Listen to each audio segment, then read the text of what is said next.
बिस्मिल्लाहिर्रहमानिर्रहीम। अस्सलाम वालेकुम व्यूअर्स, कैसे हैं आप? ठीक हैं?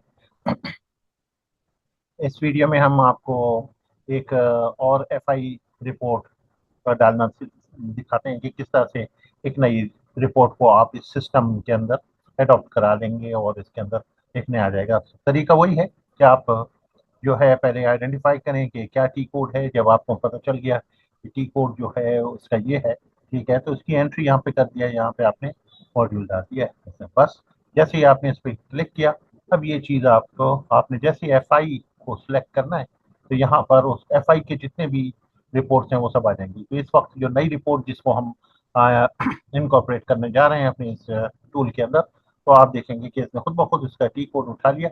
राइट, अब हम जो है एस ए पी को लॉगिन भी कर लेते हैं और उसके बाद इसको एग्जीक्यूट करेंगे आपके सामने।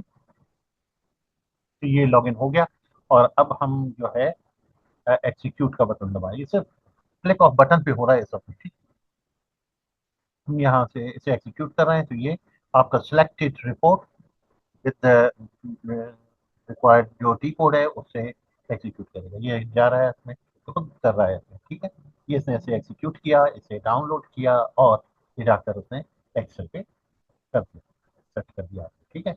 अब आप जाकर अपना यहाँ पे एक्सेल पे आप देखेंगे, यहाँ पे उसने वो जो काम हमने पिछली रिपोर्ट पे किए थे वो पूरे लाइंस का रिमूव करना, उससे पहले जो है टेक्स्ट टू कॉलम करना, ठीक है ना, फॉर्मेटिंग प्रॉपर जो है इसमें कर देना, ये सारी चीज़ें उसने कर दी हैं, ठीक है। और भी मजीद फाइन ट्यूनिंग आप कर सकते हैं, लेकिन हमने आपको प्रोसेस बताना था कि ये इतना आसान है और इस तरह से हो जाया करता है।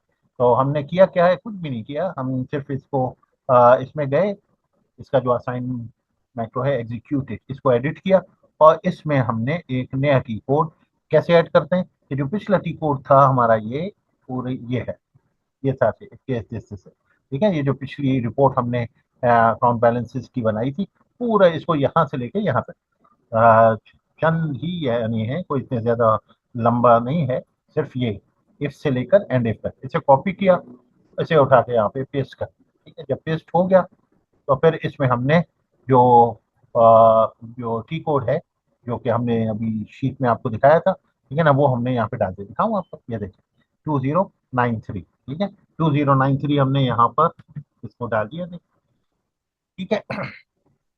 तो बाकी सारे काम वही चल रहे हैं इसमें, कॉमन प्रो भी वही चल रहा है, डाउनलोड प्रो भी वही चल रहा है, और फिर रिपोर्ट फॉर्मेटिंग भी वैसी चल रही है, और ऑटो फॉर्मेट टू जिसके अंदर हमने एक्स्ट्रा लाइंस की रिमूविंग की थी, वो भी वैसे ही चल रहा है, ठीक है। तो हमने काम एक मरतबा किया है लेकिन मुख्तलिफ की कोड्स पर वो इस्तेमाल हो रहा है। तो ये है आपके इस टूल की ब्यूटी, इस टूल की के फ़ायदा जो है। अगर आप उस पर डिस्कस करना चाहें, आप चाहें कि मैं उस पर डिस्कस करूं कि इसके फ़ायदे बताइए, हैं, तो इसके फ़ायदों में एक फ़ायदा ये है कि एक तो आपको लॉगिन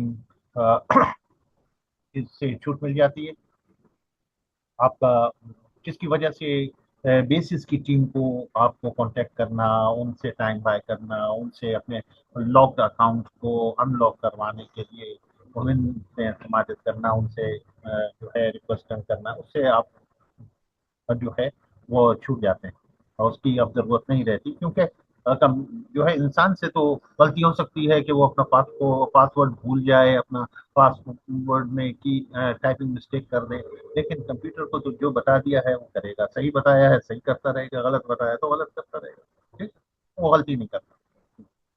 दूसरी चीज, एक तो फायदा ये हो गया कि आपका लॉगिन का टाइम जो है वो जो है सेव हो गया। दूसरा ये है कि आप जो है अपनी मुख्तलिफ की कोर्स को इसमें इनकॉर्पोरेट कर सकते हैं। आपका सिंपल सा प्रोसीजर है कि आप इंडेक्स में डालें और जो है यहाँ से इसको चलाएं, तो ये आपको जो है तो सिर्फ बटन क्लिक करना है, तो आपकी रिक्वायर्ड रिपोर्ट जो है डिजायर्ड वेरिएंट और लेआउट वगैरह के साथ जो है वो एग्जीक्यूट हो जाती है। और क्या चाहिए आपको, ठीक है ना। ये भी यानी कि फायदे की चीज़ है। इसलिए एक ऐसी चीज़ मैं आपको बताऊं जो जो मेरा अपना एक्सपीरियंस है कि मैंने जब ये टूल बताया, दिखाया इसको, अब सीनियर्स को दिखाया, तो अप्रिशिएट तो सबने किया, लेकिन एक जगह पर वो जरा पीछे हो जाते हैं, जिसे कहते हैं ना स्केप्टिज्म।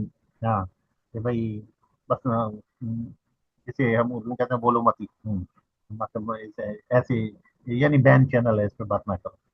वजह क्या है?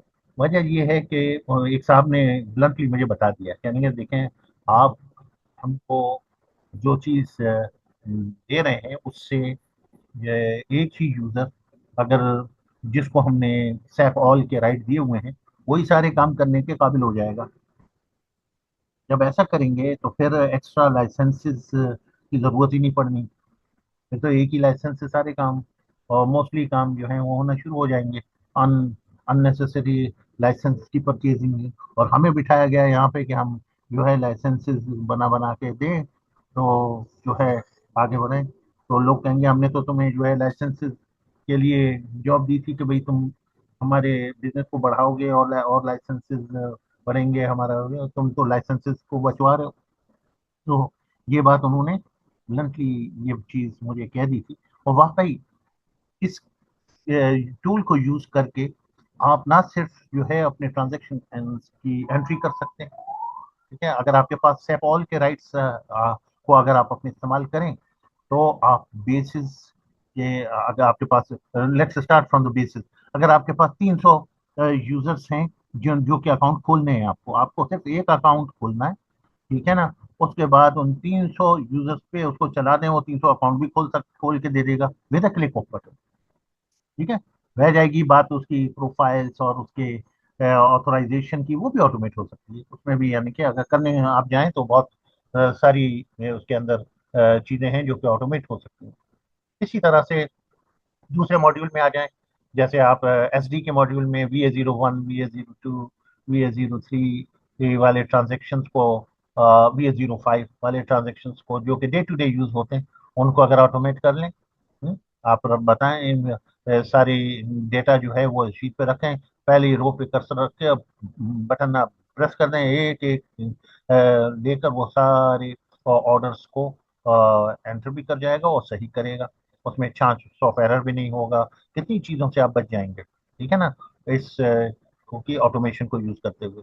इसी तरह से आप परचेज ऑर्डर की एंट्री ले लें, उसके मुख्तलिफ स्टेप्स होते हैं, जैसे सेल ऑर्डर के मुख्तलिफ गुड इश्यूज होते हैं, डिलीवरी होता है, इनवाइसिंग होती है, वो सारे स्टेप्स जो हैं, क्लियरेंस होती है, वो सारे स्टेप्स ये ऑटोमेट कर सकता है। एक सेल ऑर्डर से शुरू करेगा और आगे तक की सारी चीज़ें कर जाएगा, ठीक है ना। तो अभी तो हमने सिर्फ आपको रिपोर्ट्स की झलक दिखाई है। मैं इस कोशिश में हूँ कि एक ट्रांजैक्शन का या तो VA01 वाला ले लूँ या परचेज ऑर्डर का ले लूँ। तो उसके लिए मुझे MM का फंक्शनल कोई दोस्त मिल जाए जो MM का फंक्शनल कंसल्टेंट हो, तो उसको लेकर मैं जो है ME21 और परचेज ऑर्डर की एंट्री से लेकर और फिर आगे जो है स्टॉक ट्रांसफर और जो आगे सारी चीज़ें होती हैं, ठीक है ना, पेएबल्स तक, अकाउंट पेएबल्स तक और पेमेंट्स तक जो है उसको करके दिखाया जा सकता है। ठीक है, तो ये इसके कुछ मैंने कहा आपके साथ शेयर कर दूं जिसके एडवांटेजेस हैं। ये टूल आपको बहुत सारी चीज़ें करने की काबिल बना देगा, और हम उसी सिम्ट में जा रहे हैं। अभी तो हमने सिर्फ रिपोर्ट्स पे आपको दिखाया, इंशाल्लाह आगे जाकर ट्रांजेक्शन्स का भी हम जो है प्लान कर रहे हैं, जल्दी आपको हम कोई ना कोई ट्रांजेक्शन, लेकिन क्योंकि हम IDS पे हैं, इसमें ट्रांजेक्शन्स के का सेटअप कैसा हुआ है, मुझे उसको ज़रा देखना होगा, तो इंशाल्लाह कर लेंगे, वो भी हो जाएगा इंशाल्लाह। ठीक, बहुत शुक्रिया, थैंक फॉर वॉचिंग, अल्लाह हाफिज़।